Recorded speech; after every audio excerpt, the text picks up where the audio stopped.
നാറി നാണം കെട്ട് ട്രംപ് ട്രംപ് ഇറാന് മുമ്പിൽ മുട്ടുമടക്കി നിൽക്കുകയാണ്.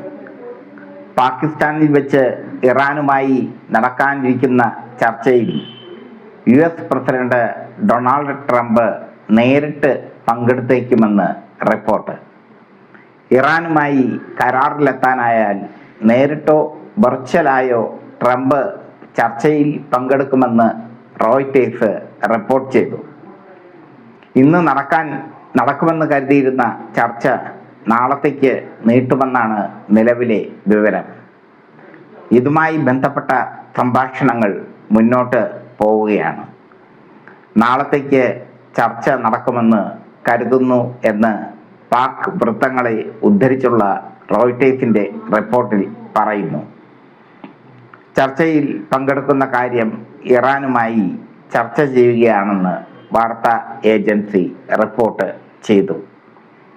അതിനിടെ ഇറാൻ വെടിനിർത്തൽ കരാർ നാളെ അവസാനിക്കാനിരിക്കെ ഓപ്പറേഷൻ മിഡ്നൈറ്റ് ഹാമർ ഓർമ്മിപ്പിച്ച് ഡൊണാൾഡ് ട്രംപ് രംഗത്തെത്തി. ഓപ്പറേഷൻ മിഡ്നൈറ്റ് ഹാമർ ഇറാന്റെ ആണവ കേന്ദ്രങ്ങളെ സമ്പൂർണമായി തകർത്തെന്ന് ട്രംപ് അവകാശപ്പെട്ടു. എന്നാൽ ഇറാനിൽ നിന്ന് യുറേനിയം വീണ്ടെടുക്കുന്നത് നീണ്ടതും ബുദ്ധിമുട്ടേറിയതുമായ നടപടിയാണെന്ന് ട്രംപ് പറഞ്ഞു. രണ്ട് കാര്യങ്ങളാണ് പറയുന്നത്. ഒന്ന്, ഓപ്പറേഷൻ മിഡ്നൈറ്റ് ഹാമറിൽ ഇറാന്റെ ആണവ കേന്ദ്രങ്ങളെ തകർത്തുവെന്ന്. മറ്റൊന്ന്, യുറേനിയം വീണ്ടെടുക്കുന്നത് ബുദ്ധിമുട്ടാണെന്ന്. ചുരുക്കത്തിൽ ട്രംപ് ഒരു പുണ്ണാക്കും നേടിയിട്ടില്ല ഈ യുദ്ധത്തിൽ. അതേസമയം സമാധാന ചർച്ചയിൽ പങ്കെടുക്കുന്നതിനായി ഇറാന്റെ പ്രതിനിധി സംഘം പാകിസ്ഥാനിലേക്ക് പുറപ്പെട്ടിട്ടില്ലെന്ന് ഇറാൻ ഔദ്യോഗിക മാധ്യമം റിപ്പോർട്ട് ചെയ്തു. ഇസ്ലാമാബാദിൽ ഇന്നായിരുന്നു ചർച്ച നടക്കേണ്ടിയിരുന്നത്. ഇറാൻ പങ്കെടുക്കില്ലെന്ന് ഏറെക്കുറെ വ്യക്തമായതോടെ ചർച്ച അനിശ്ചിതത്വത്തിലാണ്. അതേസമയം ഇന്ന് പാകിസ്ഥാനിൽ എത്തുമെന്ന് കരുതിയിരുന്ന US vice president JD Vance ബുധനാഴ്ച മാത്രമേ എത്തുകയുള്ളൂ എന്ന് വൈറ്റ് ഹൗസും അറിയിച്ചു. ഇതോടെ ചർച്ച നാളത്തേക്ക് നീട്ടിവെക്കും എന്നാണ് സൂചന. പാകിസ്ഥാനിൽ വെച്ച് ഇറാനുമായി നടക്കാനിരിക്കുന്ന ചർച്ചയിൽ US പ്രസിഡന്റ് ഡൊണാൾഡ് ട്രംപ് പങ്കെടുത്തേക്കുമെന്ന റിപ്പോർട്ട് ശ്രദ്ധേയമാണ്. ഇറാനുമായി കരാറിലെത്താൻ ട്രംപ് ആഗ്രഹിക്കുന്നു. ഇറാനുമായി ഇനിയൊരു കൈ നോക്കിക്കഴിഞ്ഞാൽ തിരിച്ചടി കിട്ടുമെന്ന് ട്രംപിന് മനസ്സിലായിരിക്കുന്നു. കരാറിൽ എത്തിയില്ലെങ്കിൽ ഇറാനുമേൽ ബോംബുകൾ പെയ്തിറങ്ങും എന്നൊക്കെ സമനില തെറ്റിയ രീതിയിൽ ട്രംപ് പറയുന്നുണ്ട്. ഇറാനുമായുള്ള യുദ്ധം വലിയ വിജയമാണെന്ന് ട്രംപ് പറയുന്നുണ്ട്. പക്ഷേ ഇറാൻ അതൊന്നും അംഗീകരിക്കുന്നില്ല. അങ്ങനെ വിജയമായിരുന്നെങ്കിൽ ഇറാൻ സമാധാന ചർച്ചയിൽ പങ്കെടുക്കുമായിരുന്നു. സാമാന്യ ബുദ്ധിക്ക് ആലോചിക്കാവുന്ന കാര്യമാണ്. അമേരിക്ക ഇറാനെ കീഴടക്കിയിരുന്നെങ്കിൽ സമാധാന ചർച്ചയ്ക്ക് ഇറാൻ എത്തുമായിരുന്നു. യുറേനിയം വിട്ടുകൊടുക്കുമായിരുന്നു. പക്ഷേ അതൊന്നും ചെയ്തിട്ടില്ല ഇറാൻ. മാത്രമല്ല, ഇറാൻ ഇപ്പോൾ വീണ്ടും ഒരു യുദ്ധത്തിൻ്റെ മൂഡിലാണ്. IRGC ആണ് ഇറാന്റെ യുദ്ധകാര്യങ്ങൾ നിയന്ത്രിക്കുന്നത്. ഇറാൻ ഭരണത്തെ തന്നെ ഇപ്പോൾ നിയന്ത്രിക്കുന്നത് IRGC ആണ്. ഇറാനുമേൽ ഒരു കരാറിൽ ഏർപ്പെടാൻ ട്രംപ് ആഗ്രഹിക്കുന്നു എന്നതിൻ്റെ സൂചനയാണ് അദ്ദേഹം നേരിട്ട് വരുമെന്ന് പറയുന്നത്. പക്ഷേ ട്രംപ് നേരിട്ടൊന്നും വന്നിട്ട് കാര്യമില്ല. ഇറാനാണ് തീരുമാനിക്കുന്നത്. ഇറാനെ സംബന്ധിച്ചിടത്തോളം അവരുടെ കപ്പൽ പിടിച്ചെടുത്തത് തിരിച്ചടിയായി മാറി. അതിന് മറുപടിയായി അവർ അമേരിക്കൻ കപ്പലുകൾക്ക് നേരെ, അവരുടെ കടലിൽ നങ്കൂരമിട്ടിരുന്ന അമേരിക്കൻ കപ്പലുകൾക്ക് നേരെ ഡ്രോൺ ആക്രമണം നടത്തി. എന്തായാലും ഇപ്പോഴും ഇറാൻ പറയുന്നത് US ചർച്ചയ്ക്കില്ല എന്നാണ്. US പുതിയ ഘട്ട ചർച്ചയ്ക്കില്ല എന്ന് ഇറാൻ പറഞ്ഞു കഴിഞ്ഞു.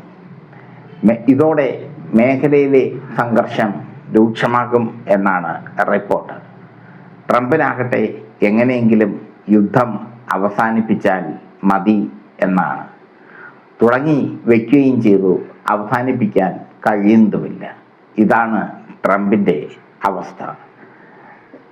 കണക്കനുസരിച്ചാണെങ്കിൽ 39 വിമാനങ്ങളാണ് അമേരിക്കയ്ക്ക് നഷ്ടപ്പെട്ടത്. F-35 അടക്കമുള്ള വിമാനങ്ങൾ. നിരവധി സൈനികരെ നഷ്ടപ്പെട്ടു.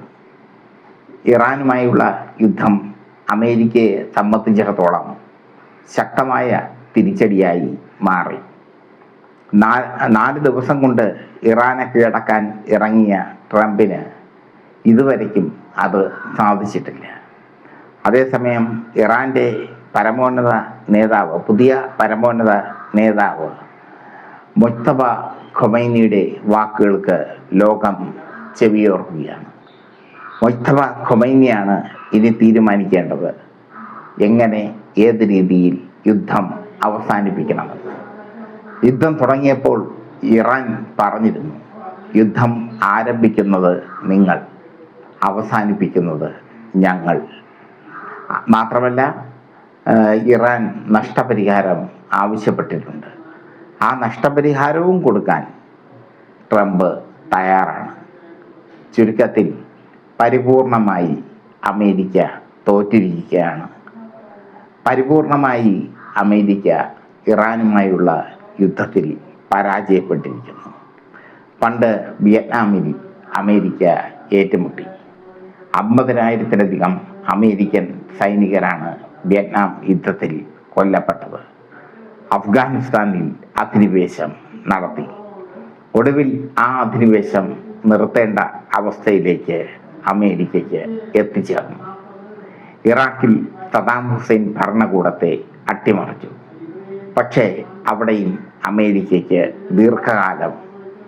കാലാകാലങ്ങളോളം പിടിച്ചു നിൽക്കാൻ സാധിച്ചില്ല. എന്തായാലും വല്ലാത്തൊരു അവസ്ഥയിലാണ് അമേരിക്ക ഇപ്പോൾ. ലോക പോലീസ് എന്ന പദവി അമേരിക്കയ്ക്ക് ഉണ്ടായിരുന്നു. ലോക പോലീസ് എന്ന പദവി ഇപ്പോൾ അമേരിക്കയ്ക്ക് നഷ്ടപ്പെട്ടിരിക്കുന്നു. മാത്രമല്ല, ഇറാൻ ഈ യുദ്ധത്തിൽ പിടിച്ചു നിന്നത് ഒറ്റയ്ക്കല്ല എന്ന് വ്യക്തമാക്കുന്ന സൂചനകളും വരുന്നു. ചൈനയുടെയും റഷ്യയുടെയും സഹായം ഇറാന് ഉണ്ടായിരുന്നു. അതുകൊണ്ടാണ് അമേരിക്കയും ഇസ്രായേലും അടക്കമുള്ള 2 വൻശക്തികൾ ശക്തമായ ആക്രമണം നടത്തിയിട്ടും ഇറാൻ വേരോടുകൂടി പിടിച്ച് നിന്നത്. ഇറാൻ്റെ സമ്പുഷ്ടീകരിച്ച യുറേനിയം കണ്ടെത്തുക ബുദ്ധിമുട്ടാണെന്ന് ട്രംപ് തന്നെ പറഞ്ഞു. മാത്രമല്ല, ഇറാന് നഷ്ടപരിഹാരം കൊടുക്കാൻ ട്രംപ് ഇപ്പോൾ തയ്യാറായിരിക്കുന്നു. ചർച്ചയ്ക്ക് ട്രംപ് തന്നെ തയ്യാറായിരിക്കുന്നു. ട്രംപിനെ സംബന്ധിച്ചിടത്തോളം അയാളുടെ രാഷ്ട്രീയ കരിയറിൽ ഏറ്റവും വലിയ പരാജയം.